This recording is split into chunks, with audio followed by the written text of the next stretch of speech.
Welcome to the wonderful world of HungryHeath. Now, I am not a classically trained chef. What I am is a self-taught home cook. I've studied under several television chefs. I have a PhD from YouTube University and a black belt in Google Food. I love to cook. The only thing I love more than cooking is my wife, the sensational Shelly eats steak. Together, we host what we like to call the Friday Night Feast. And this happens every Friday night, 6:30 Central. We'll cook up an entree, maybe a couple little snacks, show you all how to do it, and we'll just spend the rest of the evening just chewing the fat for all of our friends in the HungryHorde. Hope you can tune in sometime. We'd love to have you over for dinner. Today's video, kind of a repeat from a previous one, where we did sous vide steaks, but we're doing a little something different today. Different? Yeah.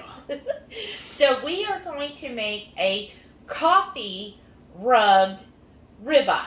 So we're going to do our same sous vide method, but we're just going to season it with a coffee rub. So I've made this before. You know, sometimes I know a lot of people are like, just salt or just salt and pepper for a ribeye. Mm-hmm. I mean, ribeyes are delicious, right? Wait till you see these sexy beasts. But sometimes I'm like, I just want different flavors, and I really think coffee plays very well when it comes to beef. So I'm going to show you how to do our coffee rub, and while he's getting gloved up. So what you're going to need, some ground coffee, like that seems obvious. And if you were at Ketopalooza, you're like, oh, you got this Sukrin packet. What do I do with it? I guess I have to make something sweet. Well, no, you put it in a rub, y'all. So we're going to need that Sukrin Gold, not the liquid. This is the actual granulated. And then salt by Redmond's, of course, our favorite. We are affiliates. Please see below. But love some salt. A little bit of Chipotle, because, you know, got to have a little kick there. And then I love this. I thought this was the perfect blend, and I've got just enough left. But it's by Flatiron Pepper Company. And this is the one that has the roasted garlic, ghost, and toasted onion. Because garlic and onion is perfect with beef as well. And then the ghost is going to help. I love this seasoning right here. It's great on all kinds of vegetables, but it's also great for steak. So we're going to use that too. Yeah, aren't those beautiful? Look this is. Y'all, she was already over talking to the butcher and picked these out. Because see, what had happened was, y'all know how much I love going out to eat. And I told her, I said, let's go somewhere Saturday. It'll be good. And I got to thinking about it. We're still trying to be budget conscious. We got a bunch of trips coming up. A couple of different events we want to attend. There's one we're putting on in a couple of weeks for a special somebody. Who's that? So I was like, you know what we ought to do? As soon as we finish watching 2KK's Patreon meeting, let's just go to the store. She has a couple things she wanted to get for her drinks and whatnot. Because somebody forgot them. I said, let's just go ahead and go get some steaks and cook them ourselves. It'll be cheaper, probably quicker, and we can know exactly what's in it. You know, what all ingredients we'll put into it. We can make sure it's clean. Yeah. So I was thinking I'm just going to go over to the regular meat locker, the thing in the middle there, and grab some steaks. She goes up to the actual butcher and tells them we want these. I mean, she already had them picked out, and the guy's packing them up, but when I got there. Well, pull it up so they can see the actual, yeah. So here's the thing. Well, do it the other way so I can show people. So what you want to look at for a really good ribeye, you want to see good marbling throughout. That's the white throughout here. But you also want to look at the top here, this fat cap. No, babe. This part right here. I know, right? This part no, right there. No, okay. This right here is the fat cap. Okay. So this right here at the top here, you'll see there's a thicker fat line here, and then up here is called the fat cap. The fat cap is the most tender, juiciest part, because you'll see there it has a lot more of the fat kind of marbled in. So you want to look for a good ribeye that's got a nice thick fat cap, because sometimes like you buy the really cheap ribeyes that they'll be like, oh, they're $5 a pound, but there's virtually no fat cap. So that's see right here, see all that marbling, all of this is the fat cap. So you want a nice thick marbled fat cap. That's my favorite part of the ribeye. And then look for, not too thick of the fat line in between here. You kind of want it, you want to see it, but you don't want like just chunks of fat right there. To me, the fat just is too globuous if you do it like that. So I look for just a nice line there, so as it cooks, it'll really integrate and get that fat flavored throughout. And then in the main meat of it, just look for good marbling through there. And then down here is like the tail part. I forget the technical term on the part. But you just want a nice meaty looking with good marbling throughout. Now some people, especially if you ever watch the competition shows, they'll actually go through and the part down here, these little fat on the tail, they will trim this fat off. You can. It's up to you. You'll see like this is a little bit thicker on the fat. Some of them will trim that out. I like to still cook with it because it gives the flavor. Honestly, I have found where I don't like to actually eat the fat, this real thick part down here. I love it. Yeah, so I'll either give it to him or the dogs, or I just cut it off, right? Or sometimes if we're having like Brussels with it, I'll cut it real small pieces and put it on top of Brussels. Oh, that sounds good too. Yeah, but you can actually trim that off if you want, and you're like, oh, I don't like that much fat. Just trim it back. It's okay. But I was going to say, babe, one thing I need is the little funnel thing. So we're going to cut. I'm going to go get a funnel, and we'll be right back. All right, now for the coffee rub. I'll put the recipe down below. So go ahead and give us a like. Give us a comment. What's your favorite ribeye seasoning? Or if you are not a fan of ribeye, what's your favorite beef cut?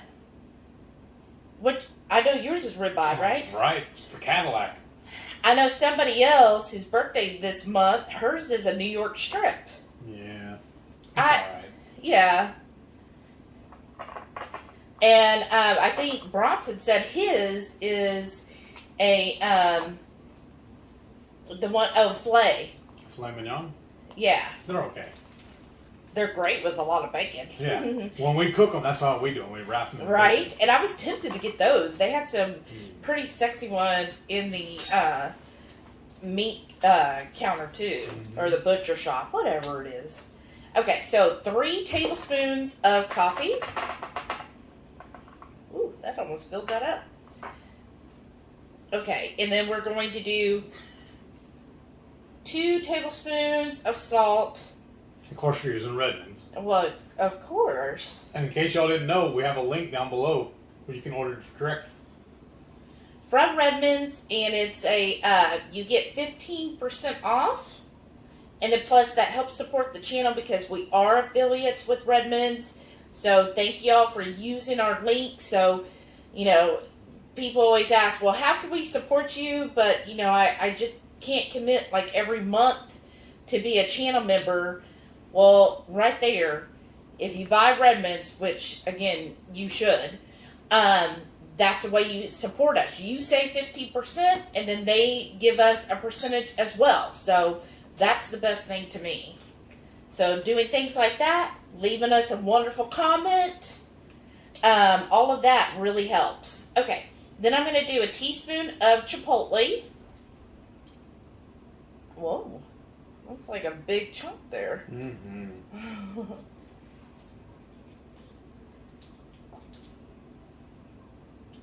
trying to... Ooh. See, there's like a big honk. Okay, there we go. Nice splattered everywhere. That's Heath's favorite thing. Okay. And then I'm going to do... I hope there's a tablespoon left of this flat iron. Again, it's the one with the roasted garlic, toasted onion, and ghost. Oh, just barely a tablespoon. We need to get some more of that too. It's so good, y'all. I don't think there's anything we've tried from them that we do not like. Oh no, we like all of that stuff. Okay, and then I just want just a taste of just a little bit of the sweetness, just to kind of balance everything out. So I'm just going to do a teaspoon of the Sukrin Gold. And we'll put that in a little container, right? Mm-hmm. Oh, gosh. It's going to be tight, y'all. You know what you do? Just use that, the flat iron. Pour it into You're that. so smart. It's already empty. That's true. If there's any remnants in it, so what? And the cover on that one, I like the holes on it. Yeah, that's true. I'm glad I got my husband here. I think it's a bigger container, too. Yeah, it is. Let's see what you need. One of those skewers, you can stab it in there. No, I just gotta shake it up, and then this helps shake the whole seasoning. Right? I mean, it's empty. Why not?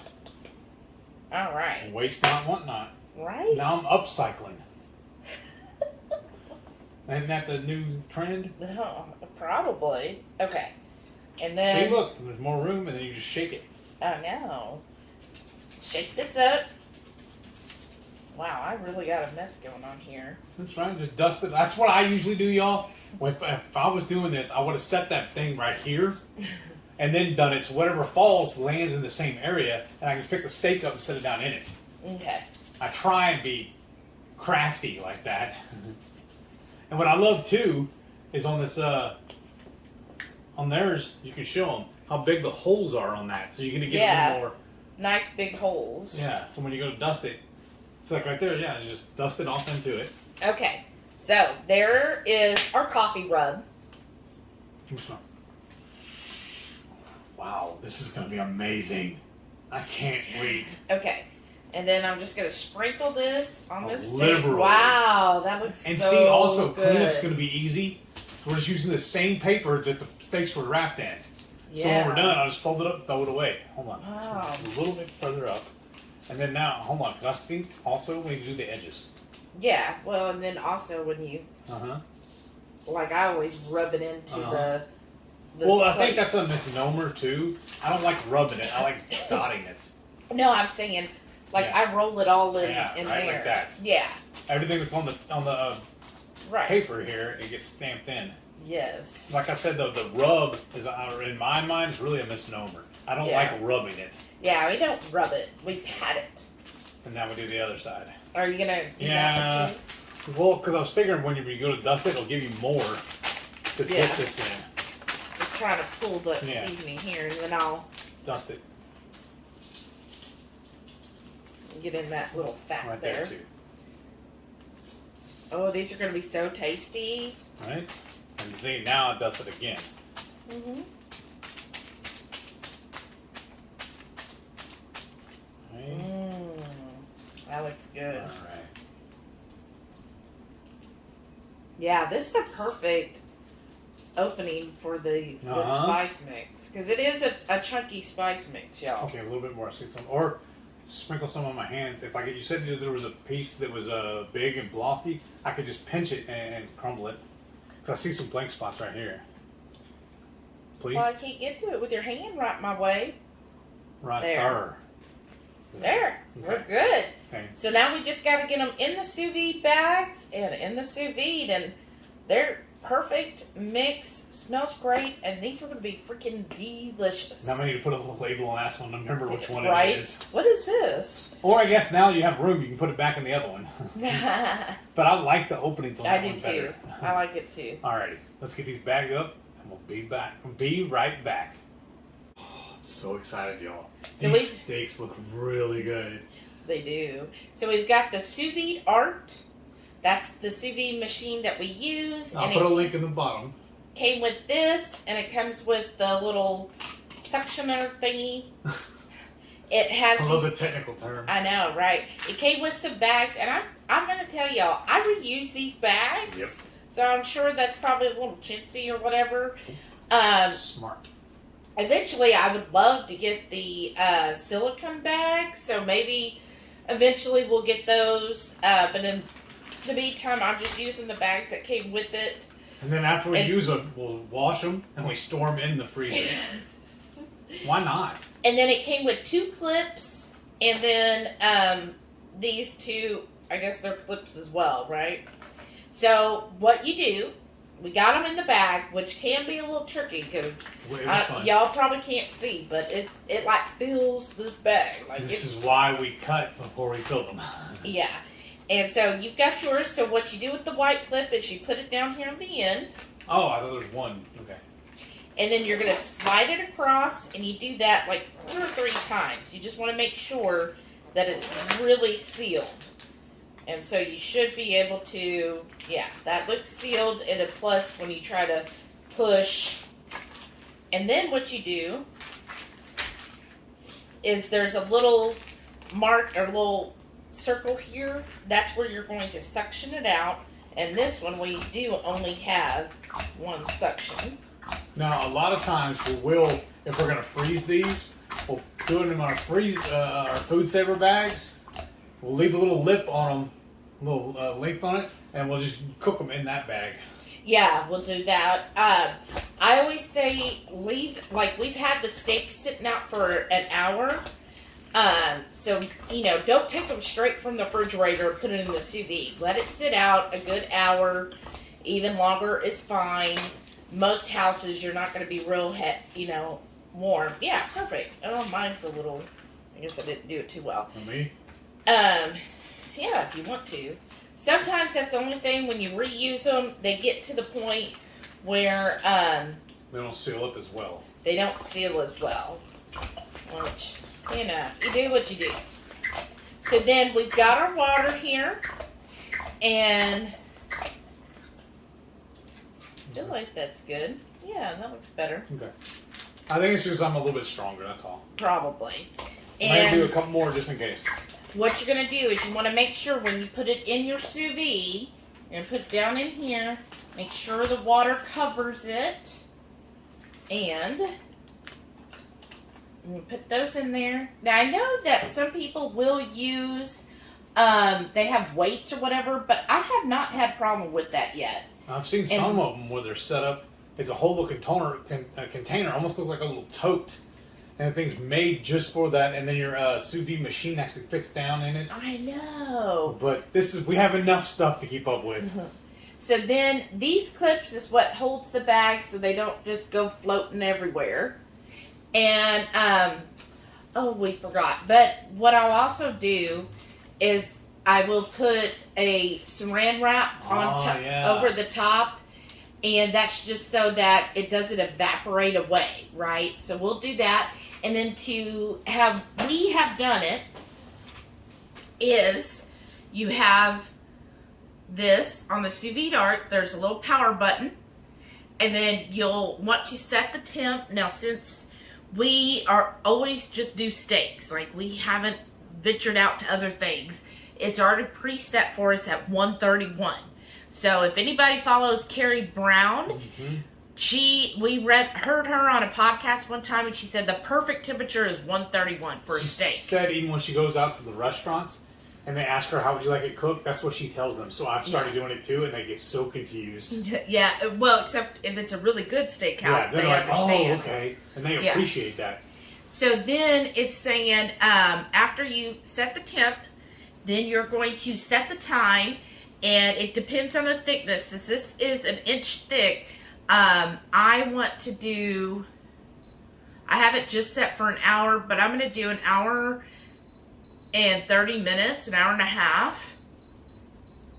And waiting is the hardest part, y'all. Right? And then from there, you're going to hit the power button. So this is real easy. The sous vide thing, I know sometimes people are a little concerned when they try like a new product, or they hear people and they're like, oh my gosh, I don't know if I can do that. Sous vide is so easy. It's almost foolproof. Yes, it really is. Especially if you find that you have trouble getting steaks cooked perfectly, like maybe you overcook it or you undercook it, go with the sous vide. It's going to be perfect every single time. As all you do is set what temp you want. So again, 131. And then, depending on the thickness, will determine how long you cook it. So this, an hour and a half, it's going to be perfect. And then all you have to do is sear it out. And every single time, these steaks always turn out perfect. We've done New York strips. We've done ribeyes, like T-bones. T-bones. I think fillets. Everything in here, perfect. So if you're like, oh my gosh, I just don't know. I mean, another gadget. Right, another gadget. But I'm going to say this, especially people who do triple B and E, or if you find that, hey, you know, now that I've been keto for a while, I eat lots of steaks. The sous vide is worth the investment. Little pro tip we got several months ago, we got steaks. We had a really good deal on them. And we ate steak every night of the week, which was amazing. We did them all in sous vide. And you see the lid that goes on this? We pull the machine out, leave it sitting on a towel, and then put the lid on this. And everything's good to go. Yeah. It's super easy. When we're ready to the next night, we just pull the lid off and it's already set up for us. Yeah, and then what I like about it too is, you know, like it takes an hour and a half. So when I have my afternoon break at work, because I work from home, I come in here, I put them in the sous vide. By the time I get off work, it's ready. All we have to do is sear it off. All we have to do is sear it off. So perfect to do that kind of thing. Sometimes the side dish takes a little longer. I know. All right. Well, we'll see you all in a couple hours by the time it warms up. And then the hour and a half timing, it'll be about 2 hours. You don't have to sit here for an hour and a half with us. Yeah. It's not live. Oh, we're dinking again? Oh, yeah. Dink. So this is that steak I seared off, and here we go.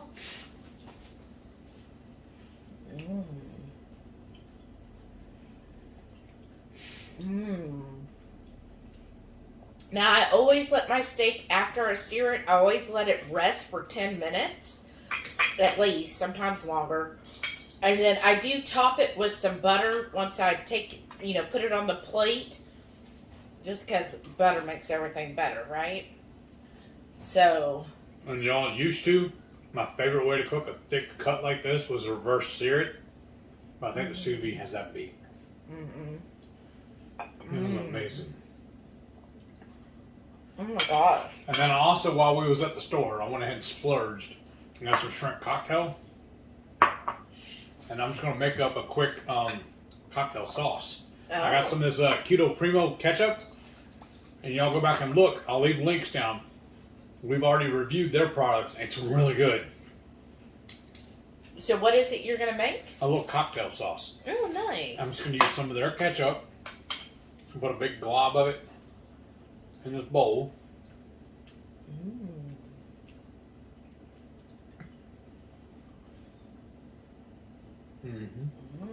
Looks good this way. And then just put a spoonful. I got to spice something. I just got some horseradish. Just going to put a good teaspoon and just stir this up. Nice. I know this could have been a standalone video just on this, but I just figured it's so quick and easy. It doesn't need its own video. Yeah.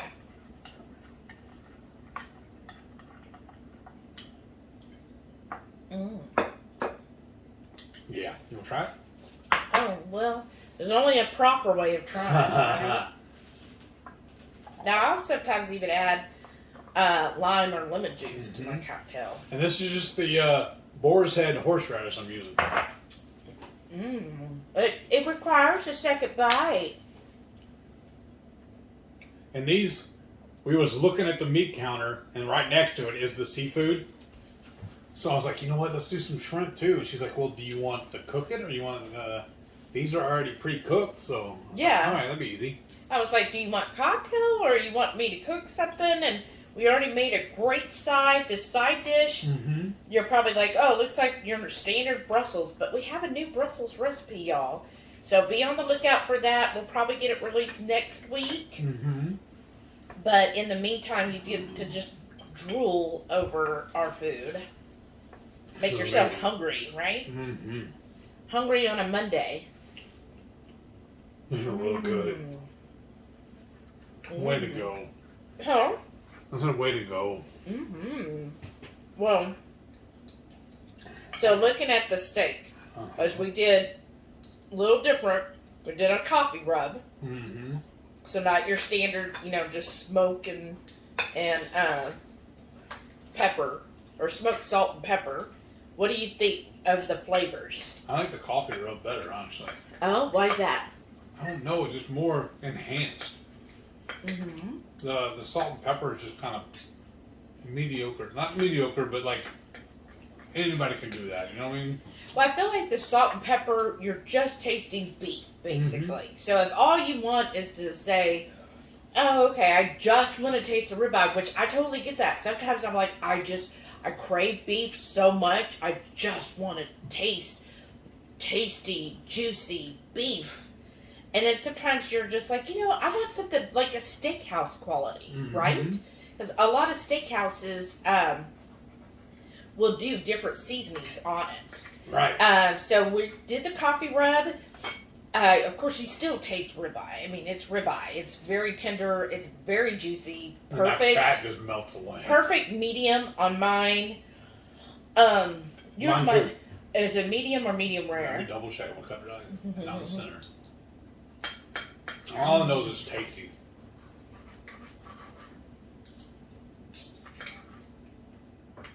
Medium rare.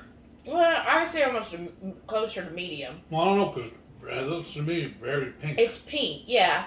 Well, medium rare is a little more red. Oh, okay. But perfect.